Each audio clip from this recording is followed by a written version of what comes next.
Good morning, नमस्कार। आप सभी का पिनाकल पब्लिकेशन के ऑनलाइन प्लेटफॉर्म में हार्दिक स्वागत एवं अभिनंदन है।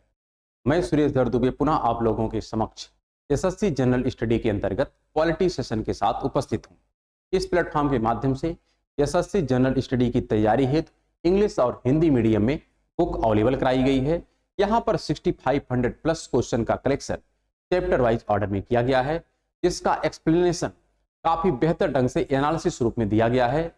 तो आप अपनी भाषा की सुविधा के अनुसार बुक का चयन करें और अपने एग्जाम को बेहतर करने का पूरा प्रयास करें। I hope you are well and fine. तो लेट्स स्टार्ट द क्लास। जैसा हमने देखा कि सेशन किसका है, क्वालिटी का सेशन है। क्वालिटी के सेशन में जो हमारा करंट टॉपिक है, ये टॉपिक है पार्लियामेंट, संसद।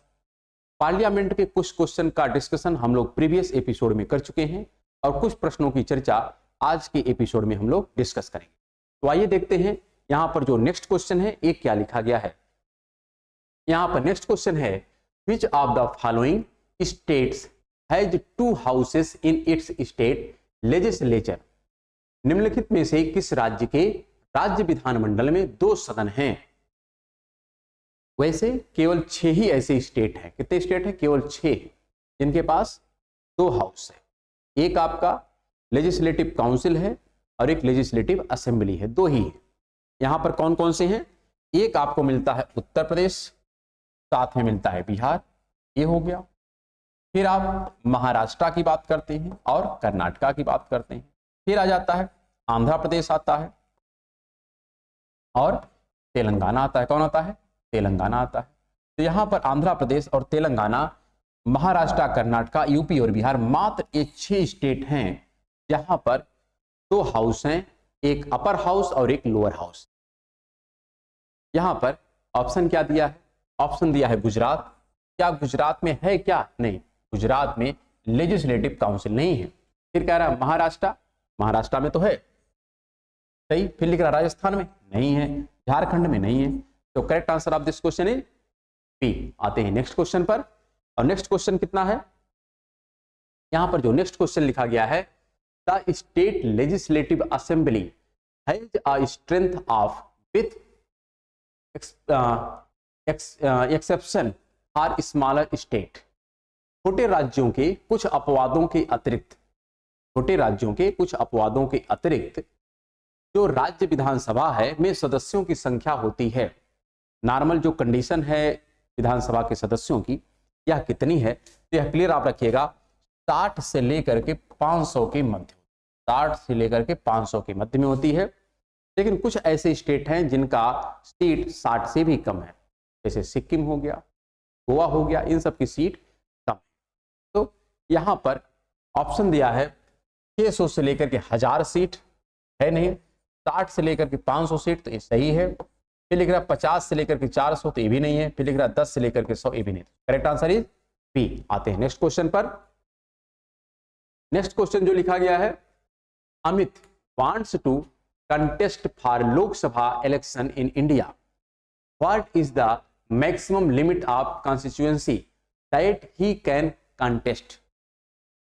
ये क्वेश्चन प्रीवियस एपिसोड में हम लोग डिस्कस कर चुके हैं, बस थोड़ा सा नेचर यहां पर अलग है, लेकिन क्वेश्चन एज इट इज है। क्या कह रहा है? अमित भारत में लोकसभा चुनाव लड़ना चाहता है। निर्वाचन क्षेत्रों की अधिकतम सीमा कितनी है जहां जहां से वह चुनाव लड़ सकता है?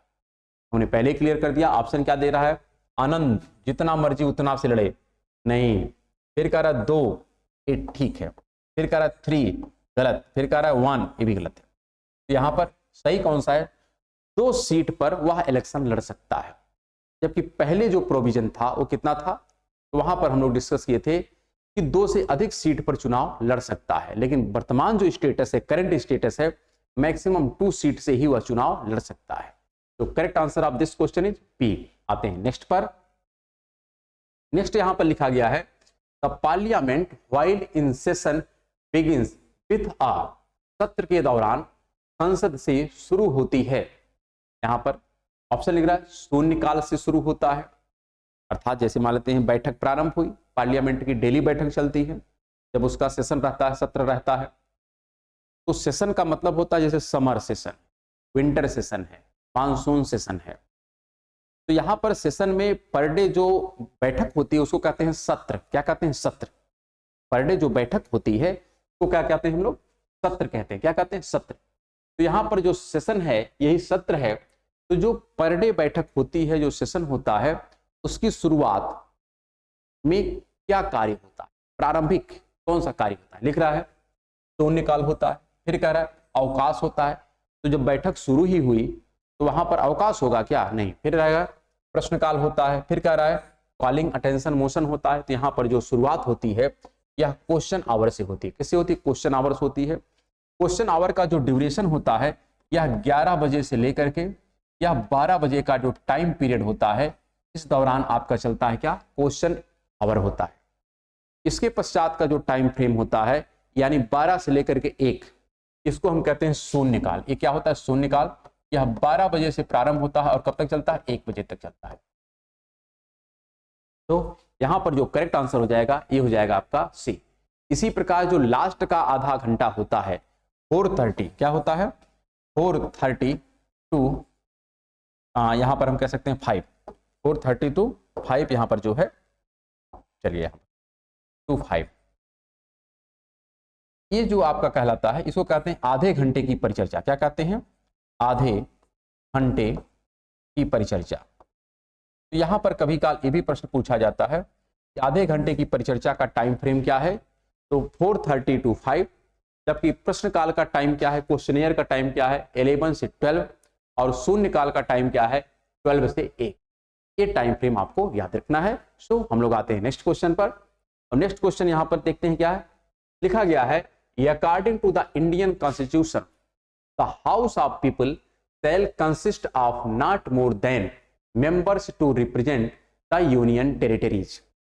भारतीय संविधान के अनुसार लोकसभा में केंद्र शासित प्रदेशों का प्रतिनिधित्व करने के लिए से अधिक सदस्य नहीं होंगे। कितने सदस्य यहां पर रिक्वायर्ड हैं?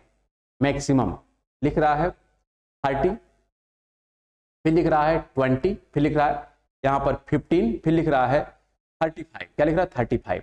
तो यहां पर जो करेक्ट आंसर हो जाएगा ये कितना हो जाएगा? ये हो जाएगा 20। लिख रहा है भारतीय संविधान के अनुसार लोकसभा में केंद्र शासित प्रदेशों का जो प्रतिनिधित्व करने का है ये कितना है? 20। क्या था? हम आपको क्लियर करते हैं। पहले टोटल मेंबर कितने हो सकते हैं आपके लोकसभा में? 552, जिसमें से 2 आपके होंगे नॉमिनेटेड, 20 होंगे आपके यूनियन टेरिटरी के, और 530 जो होंगे ये किसके होंगे? लोकसभा के। ये हमारा मेन स्ट्रक्चर है, इतना मेंबर हो सकते हैं। लेकिन इसमें जो प्रेजेंट में स्ट्रक्चर है हमारे कॉन्स्टिट्यूशन का, जो हमारे पार्लियामेंट का है वर्तमान में लोकसभा का, वो कितना है? इतने तो पॉसिबल हैं, लेकिन है कितने? तो है 545। कितने हैं? 545।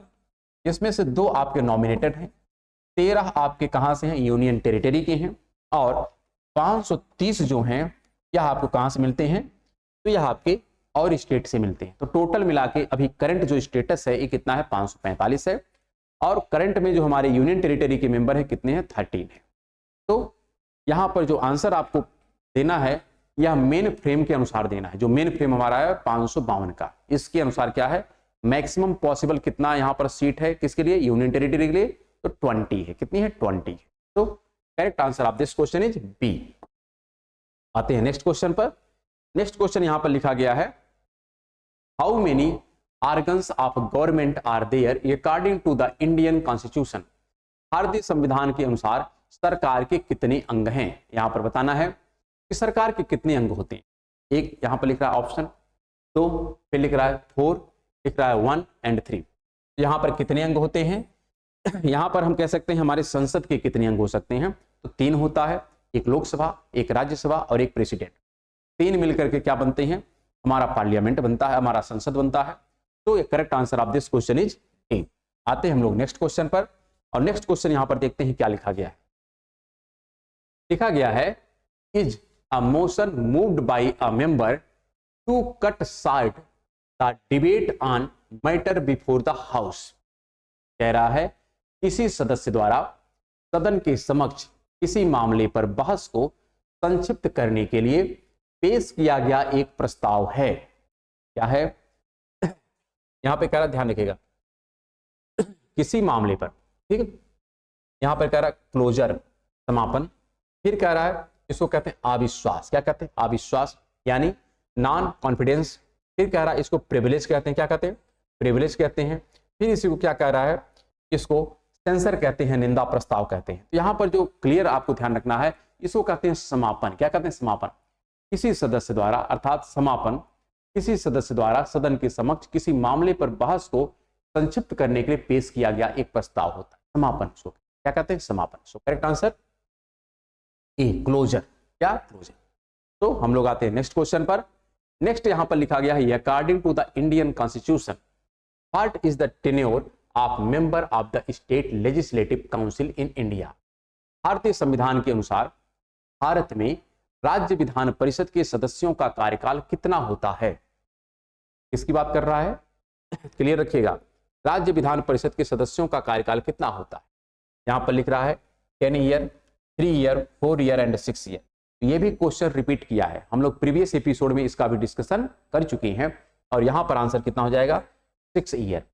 राज्यसभा के लिए भी 6 साल है, और आपका जो लेजिस्लेटिव काउंसिल है उसके लिए भी 6 साल है। लेकिन जो लोकसभा है और लेजिस्लेटिव जो असेंबली है उसका 5 साल होता है। लेकिन यहां पर राज्यसभा और लेजिस्लेटिव काउंसिल कभी डिसॉल्व नहीं होती है, बल्कि मेंबर हर 2 साल पर क्या करते हैं? साइक्लिक क्रम में आते रहते हैं। तो इसलिए इस पर्टिकुलर केस का जो आंसर हो जाएगा, ये हो जाएगा 6 वर्ष। बस एक ही रिक्वेस्ट रहती है कि वीडियो देखें, काफी अच्छी बात है, लेकिन बुक को अवश्य प्रेफर करें, क्योंकि बुक का जो मटेरियल है काफी इफिशियंट है आपके एग्जाम के दृष्टिकोण से। यहाँ पर जो एनालिसिस किया गया क्वेश्चन का काफी बेहतर ढंग से दिया गया है। इसलिए हमारा तो यही है कि आप बुक के साथ साथ वीडियो को देखें, जिससे आपका कॉन्सेप्ट एकदम क्रिस्टल क्लियर हो जाए। तो हम लोग चलते हैं अपने नेक्स्ट क्वेश्चन पर। नेक्स्ट क्वेश्चन यहां पर लिखा गया है, who has the power to abolish or create a legislative council in the state. राज्य में विधान परिषद को समाप्त करने या बनाने की शक्ति किसके पास है? ऑप्शन है यहां पर पार्लियामेंट के पास है। फिर कह रहा है high court of the concerned state, संबंधित राज्य के उच्च न्यायालय के पास ये पावर है। फिर कह रहा है यह पावर प्रेसिडेंट के पास है। फिर कह रहा है यह power chief minister of the concerned state के पास है, संबंधित राज्य के मुख्यमंत्री के पास है। तो पावर यह हमें स्पष्ट होगा, क्लियर होगा, किसके पास होती है? पार्लियामेंट के पास होती है। किसके पास होती है? पार्लियामेंट के पास होती है, अर्थात संसद के पास ये पावर होती है। तो हम लोग आते हैं नेक्स्ट क्वेश्चन पर। नेक्स्ट लिखा गया है, the parliament of India is divided into houses. Bharat की संसद सदनों में विभाजित है। कितने सदन इसके हैं? कितने हाउस हैं? यहाँ पर ऑप्शन लिख रहा है, यहाँ पर 5 हाउस है। फिर लिख रहा है यहाँ पर 3 हाउस हैं।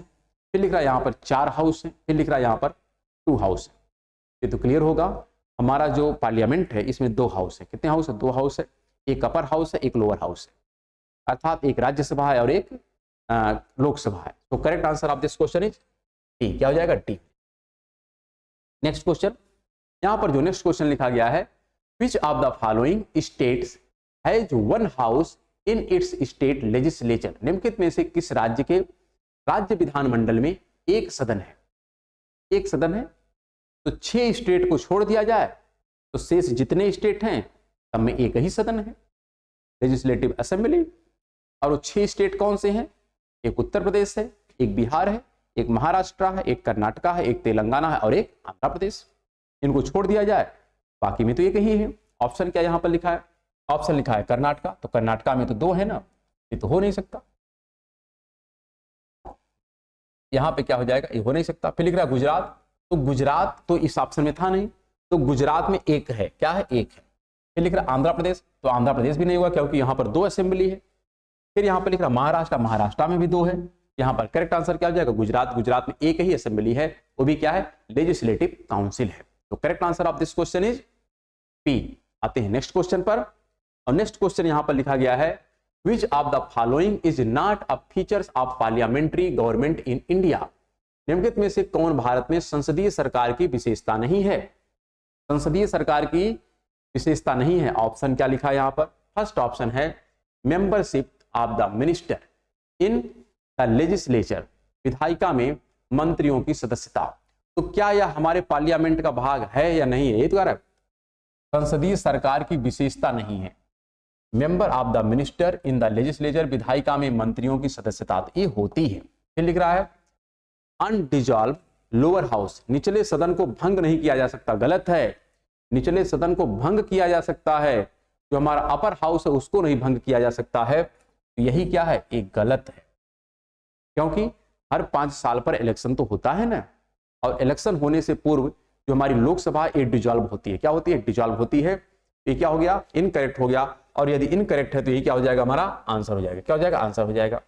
केस क्या लिखा है, presence of nominal and real executive, नाम मात्र और वास्तविक अधिकारियों की उपस्थिति, ये भी हमारे पार्लियामेंट का पार्ट है।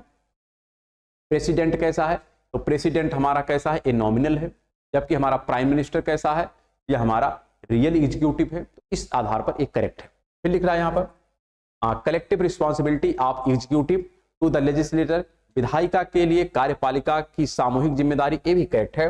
लेकिन यहाँ पर ये जो सेकंड ऑप्शन है यह इनकरेक्ट है, और इस आधार पर यही आंसर होगा। तो हम लोग आते हैं नेक्स्ट क्वेश्चन पर, और नेक्स्ट क्वेश्चन यहाँ पर लिखा गया है what is the draft of a legislative proposal that need to be passed in both house of parliament of India to become an act called, meaning है इसका, अधिनियम बनाने के लिए भारत की संसद के दोनों सदनों में पारित होने वाले विधायी प्रस्ताव के प्रारूप को क्या कहा जाता है। इसको हम क्या कहते हैं, ऑप्शन लिख रहा है इसको आर्टिकल कहते हैं अर्थात अनुच्छेद, इसको अमेंडमेंट कहते हैं संशोधन, इसको बिल कहते हैं, और इसको फॉर्म कहते हैं। तो यहाँ पर करेक्ट हो जाएगा बिल। क्या कहते हैं, बिल। बिल पहले प्रेजेंट की जाती है, चाहे लोअर हाउस हो चाहे अपर हाउस हो, और उसको पास किया जाता है, और जब बिल पास हो जाती है तो वही एक्ट बन जाता है। क्या बन जाता है, एक्ट बन जाता है। तो पहले तो होती है बिल, फिर बाद में ही हो जाता है एक्ट। यहां पर इस पर्टिकुलर केस में जो आंसर होगा ये हो जाएगा सी। आते हैं नेक्स्ट क्वेश्चन पर। नेक्स्ट क्वेश्चन यहां पर लिखा गया है N alliance formed by political parties after election when no party has been able to get adequate seat to form a clear majority is called, कह रहा है कि चुनाव के बाद राजनीतिक दलों द्वारा गठित गठबंधन जब कोई भी दल स्पष्ट बहुमत बनाने के लिए पर्याप्त सीटें प्राप्त करने में सक्षम नहीं होता है तो उसे हम क्या कहते हैं। ये तो आपको क्लियर होगा कि मान लेते हैं इलेक्शन हुआ और कोई पार्टी जो है या जो मिनिमम क्राइटेरिया होती है उसको फुलफिल नहीं कर पाई, जो रिक्वायरमेंट होती है उसको गवर्नमेंट बनाने के लिए, तो क्या करेगी, वह अन्य पार्टियों से संपर्क करती है कि आपके मेंबर हमारे साथ यदि ऐड हो जाए तो गवर्नमेंट बन जाएगी, अर्थात कोलिशन करते हैं। तो यही नाम पूछ रहा है कि इसको क्या नाम देते हैं। ऑप्शन क्या लिखा है, इसको कोलिशन कहते हैं, गठबंधन कहते हैं, इसको एप्रोप्रिएशन विनियोग कहते हैं, इसको एलिजियंस कहते हैं, निष्ठा कहते हैं, इसको प्रोप्रोगेशन कहते हैं, सत्रावसान कहते हैं। यहाँ पर जो आंसर होगा ये होगा, इसको क्या कहते हैं, कोलिशन कहते हैं। क्या कहते हैं, गठबंधन कहते हैं।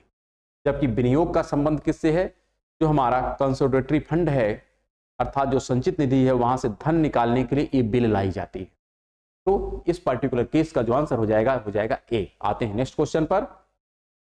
नेक्स्ट है definition of money bill is given in which of the following articles of the Indian constitution. भारतीय संविधान के निम्नलिखित में से किस अनुच्छेद में धन विधेयक की परिभाषा दी गई है। हम लोग इस पर डिस्कशन प्रीवियस एपिसोड में ही कर चुके हैं। ऑप्शन क्या लिख रहा है, article number 121, article number 110 and article number 139 and article number 115। So correct answer is article number 110 में ही यह प्रिस्क्रिप्शन किया जाएगा किसके बारे में, जो हमारा मनी बिल है। क्या है, मनी बिल है। तो correct answer of this question is B. आते हैं नेक्स्ट क्वेश्चन पर। नेक्स्ट क्वेश्चन यहां पर लिखा गया है the period between prorogation of parliament and reassembly in a new session is called. संसद के सत्रावसान और नए सत्र में पुनर्गठन के मध्य की अवधि को क्या कहते हैं। ऑप्शन लिख रहा है यहाँ पर, इसको स्थगन कहते हैं, एडजर्नमेंट कहते हैं, फिर इसको कह रहा है रेसेस अर्थात मध्यावकाश कहते हैं, फिर इसी को कह रहा है इसको हम क्या कहते हैं, विघटन कहते हैं, और फिर कह रहा है किसी को हम क्या कहते हैं, कटौती प्रस्ताव कहते हैं। यहाँ पर जो आंसर सही हो जाएगा इसको हम क्या कहते हैं, मध्यावकाश कहते हैं। क्या कहते हैं, मध्यावकाश कहते हैं। एक संसद का सत्र क्या होता है, यहाँ पे क्या, the period between propagation of parliament and reassembly in a new session is called, क्या होता है उसको, रिसेशन, अर्थात मध्यावकाश कहते हैं। क्या कहते हैं, मध्यावकाश कहते हैं। तो correct answer of this question is B. आते हैं नेक्स्ट क्वेश्चन पर। नेक्स्ट लिखा गया है, in the absence of the speaker and the deputy speaker of Lok Sabha who presides over the joint sitting of the two houses of parliament. Lok Sabha के अध्यक्ष और उपाध्यक्ष की अनुपस्थिति में संसद के दोनों सदनों की संयुक्त बैठक की अध्यक्षता कौन करता है। जब ऑर्डिनरी बिल पेश की जाती है, ऑर्डिनरी बिल लोकसभा से यदि पास हो गई और राज्यसभा से पास नहीं हुई, तो ऐसे केस में एक ज्वाइंट सेशन भी कंडक्ट किया जा सकता है। और जब ज्वाइंट सेशन कंडक्ट किया जाता है तो उसकी अध्यक्षता की जिम्मेदारी किसको दी जाती है। ये तो क्लियर है कि अध्यक्षता की जिम्मेदारी किसको दी जाती है, स्पीकर को दी जाती है। लेकिन यहाँ पे क्या कह रहा है, अगर स्पीकर अब्सेंट है और उपाध्यक्ष भी अब्सेंट है, तो इस कंडीशन में उस ज्वाइंट सेशन को लीड कौन करेगा। यहाँ पर ऑप्शन दे रहा है। फर्स्ट ऑप्शन है चेयरमैन ऑफ राज्यसभा, राज्यसभा का सभापति। सेकंड दे रहा है any senior member of Rajya Sabha, Rajya Sabha का कोई वरिष्ठ सदस्य। फिर कह रहा है deputy chairman of Rajya Sabha, Rajya Sabha का उपसभापति। फिर यहाँ पे कह रहा है any senior member of Lok Sabha. तो यहाँ पर जो करेक्ट आंसर हो जाएगा, ये हो जाएगा डिप्टी चेयरमैन ऑफ राज्यसभा। क्या हो जाएगा, डिप्टी चेयरमैन ऑफ राज्यसभा। इसका रीजन ये है कि जो चेयरमैन होता है राज्यसभा, ये होते हैं वाइस प्रेसिडेंट। क्या होते हैं, वाइस प्रेसिडेंट। तो वाइस प्रेसिडेंट ही राज्यसभा को कह सकते हैं, उसको संचालित करते हैं, उसको कंडक्ट करते हैं। लेकिन जब ज्वाइंट सेशन होता है तो वहां पर उपराष्ट्रपति उस सेशन को कंडक्ट नहीं करते, बल्कि कौन करता है, वहां पर राज्यसभा का जो उपसभापति होता है वह उस सेशन को कंडक्ट करता है। तो correct answer of this question is C. आते हैं नेक्स्ट क्वेश्चन पर। और नेक्स्ट क्वेश्चन यहां पर लिखा गया है, who among the following is not a part of the union executive. निम्नलिखित में से कौन संघ की कार्यपालिका का हिस्सा नहीं है, संघ की कार्यपालिका का हिस्सा नहीं है। और यहाँ पर ऑप्शन है the prime minister of India, Bharat के प्रधानमंत्री। फिर कह रहा है भारत के राष्ट्रपति अर्थात द प्रेसिडेंट ऑफ इंडिया। फिर लिख रहा है the supreme court of India अर्थात भारत का सर्वोच्च न्यायालय। फिर यहाँ पे कह रहा है द काउंसिल ऑफ मिनिस्टर, मंत्रिपरिषद। तो कार्यपालिका का हिस्सा कौन नहीं है, जुडिशरी। जुडिशरी जो है यह न्यायपालिका का पार्ट है। किसका है, न्यायपालिका का पार्ट है। इसको हम यहाँ पर नहीं रख सकते हैं, यहाँ पे कह सकते हैं यही इनकरेक्ट है। और अगर इनकरेक्ट है तो ये क्या होगा, करेक्ट आंसर होगा। तो नेक्स्ट क्वेश्चन पर हम लोग चलते हैं। और नेक्स्ट क्वेश्चन यहाँ पर लिखा गया है, how many seats of Rajya Sabha are presented in the state of Maharashtra. Maharashtra राज्य में राज्यसभा की कितनी सीटें हैं। यहाँ पर अब देखिए करंट क्वेश्चन है, एक करंट से पूछा गया क्वेश्चन है। और यहाँ पर ऑप्शन क्या लिख रहा है, फर्स्ट ऑप्शन यहाँ पर है, यहाँ पर 19 सीट है। कितनी सीट है, 19 सीट है। फिर यहाँ पर लिख रहा है 10 सीट है। फिर यहाँ पर लिख रहा है 31 है। फिर लिख रहा है यहाँ पर 25 है। तो यहाँ पर जो करेक्ट आंसर हो जाएगा, ये हो जाएगा 19 सीटें। कितनी है, 19 सीटें किसके पास, महाराष्ट्र की जो राज्यसभा में कह सकते हैं यहाँ पर सदस्यता है वो कितनी है, 19 है। अगर हम उत्तर प्रदेश की बात करें तो उत्तर प्रदेश में आपकी लोकसभा में कितनी है, 80 है। और राज्यसभा में कितनी है, 31 है। लोकसभा में कितनी है, 80 और राज्यसभा में कितनी है, 31। और यहाँ पर महाराष्ट्र के केस में कितनी है, तो 19 अर्थात 19 सीट यहाँ पर है। तो आते हैं नेक्स्ट क्वेश्चन पर।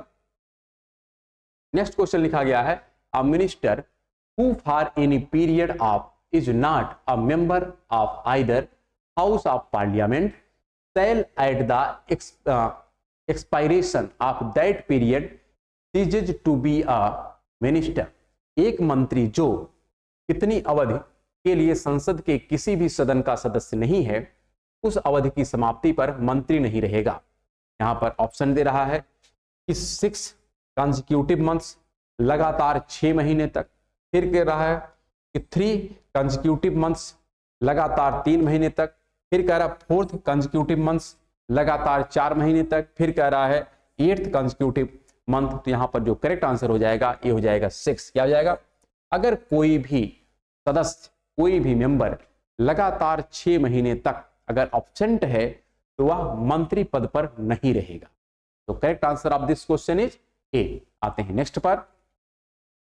नेक्स्ट यहां पर लिखा गया है a bill become an act of the parliament after being passed by both the houses of parliament and assented to by the सदन।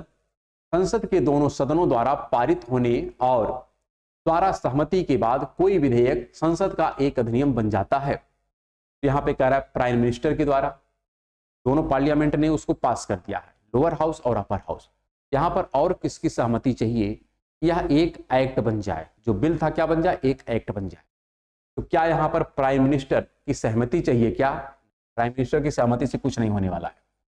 क्या यहां पर उपराष्ट्रपति की सहमति चाहिए? क्या नहीं, इसकी भी नहीं चाहिए। क्या रहा राष्ट्रपति की? हाँ, इसकी सहमति चाहिए। क्यों? क्योंकि हमने देखा था जो पार्लियामेंट होता है इसके 3 अंग होते हैं, एक लोकसभा, एक राज्यसभा और एक प्रेसिडेंट। प्रेसिडेंट जब तक इसको एक्सेप्ट नहीं करेगा, जब तक इसको सहमति नहीं देगा, तब तक यह जो बिल है एक्ट का रूप नहीं लेगी। यहां पर जो करेक्ट आंसर हो जाएगा ये हो जाएगा सी, स्पीकर ऑफ लोकसभा, ये भी सहमति नहीं देता है। तो हम लोग आते हैं अपने नेक्स्ट क्वेश्चन पर। नेक्स्ट क्वेश्चन यहां पर लिखा गया है the salary and allowance of leaders of opposition in parliament are governed by the act passed for the first time by the parliament in the year. संसद में विपक्ष के नेताओं के वेतन और भत्ते संसद द्वारा वर्ष में पहली बार पारित किया गया। ध्यान रखिएगा, विपक्ष की बात कर रहा है। संसद ने विपक्ष के नेताओं के वेतन और भत्ते संसद द्वारा किस वर्ष में पहली बार पारित किया गया, अधिनियमित द्वारा पासित हुए हैं। यहाँ पर ऑप्शन लिख रहा है, पहला ऑप्शन है 1972, फिर लिख रहा है 1982, फिर लिख रहा है 1977, फिर लिख रहा है यहाँ पर 1979। सो करेक्ट आंसर इज 1977 में ये प्रोविजन किया गया है। तो हम लोग आते हैं अपने नेक्स्ट क्वेश्चन पर, और नेक्स्ट क्वेश्चन यहाँ पर लिखा गया है the speaker of the houses of the people में submitted his resignation to the. Lok Sabha का अध्यक्ष अपना इस्तीफा निम्नलिखित को सौंप सकता है। किसको अपना इस्तीफा देगा? ऑप्शन क्या दिया यहाँ पर? कह रहा है deputy speaker of the House of the people, Lok Sabha के उपाध्यक्ष को अपना यह इस्तीफा रेजिग्नेशन देगा। सेकंड ऑप्शन लिख रहा है प्रेसिडेंट को अपना यह इस्तीफा देगा, रेजिग्नेशन देगा। फिर लिख रहा है प्राइम मिनिस्टर को देगा, फिर कह रहा है यह वाइस प्रेसिडेंट को देगा। तो यहां पर जो करेक्ट होगा ये होगा deputy speaker of the House of the people. Lok Sabha के उपाध्यक्ष को अध्यक्ष क्या करेगा? अपना रेजिग्नेशन सौंपेगा। तो correct answer of this question is a. और इसी प्रकार अगर डिप्टी स्पीकर अगर रिजाइन करना चाहे तो वह अपना इस्तीफा स्पीकर को देगा। किसको देगा? स्पीकर को देगा। तो करेक्ट आंसर इज ए। आते हैं नेक्स्ट क्वेश्चन पर। यहां पर नेक्स्ट क्वेश्चन लिखा गया है in the Lok Sabha discussion under which rule of the constitution of India does not involve a formal motion before the house. Lok Sabha में भारत के संविधान के किस नियम के तहत चर्चा में सदन के समक्ष औपचारिक प्रस्ताव शामिल नहीं होता है?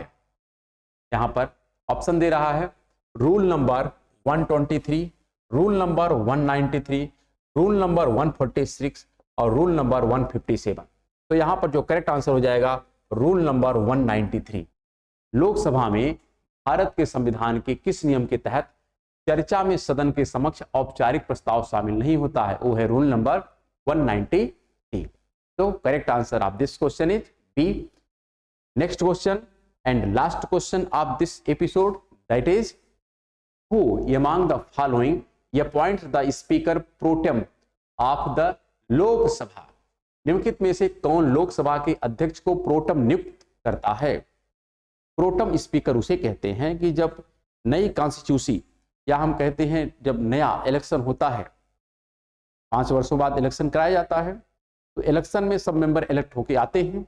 उस दौरान लोकसभा को ऑर्गेनाइज करने के लिए किसी एक को प्रोटम स्पीकर बनाया जाता है। यह प्रोटम स्पीकर कौन बनाता है? यहाँ पर ऑप्शन लिख रहा है इसको प्राइम मिनिस्टर बनाता है। तो जब यहाँ पर असेंबली ही डिजॉल्व है तो प्राइम मिनिस्टर कहाँ से आ गया? प्राइम मिनिस्टर तो है नहीं, पहले तो असेंबली बनाई जाएगी, नहीं उस असेंबली का एक प्रोटम स्पीकर होगा, प्राइम मिनिस्टर तो आ नहीं सकता। फिर लिख रहा है chief justice of supreme court, तो सुप्रीम कोर्ट तो न्यायपालिका का पार्ट है ना, या तो यहाँ पे आएगा नहीं। फिर लिख रहा है राष्ट्रपति। हाँ, राष्ट्रपति जो होता है यही क्या करता है, प्रोटेम स्पीकर को अपॉइंट करता है टेम्पोररी बेसिस पर। ये परमानेंट नहीं होता, ये कैसा होता है, टेम्पोररी होता है। फिर लिख रहा है चीफ इलेक्शन कमीशन, ये इसका भी एक कार्य नहीं, क्योंकि इलेक्शन कमीशन का कार्य सिर्फ क्या है, इलेक्शन करना। तो correct answer of this question is C.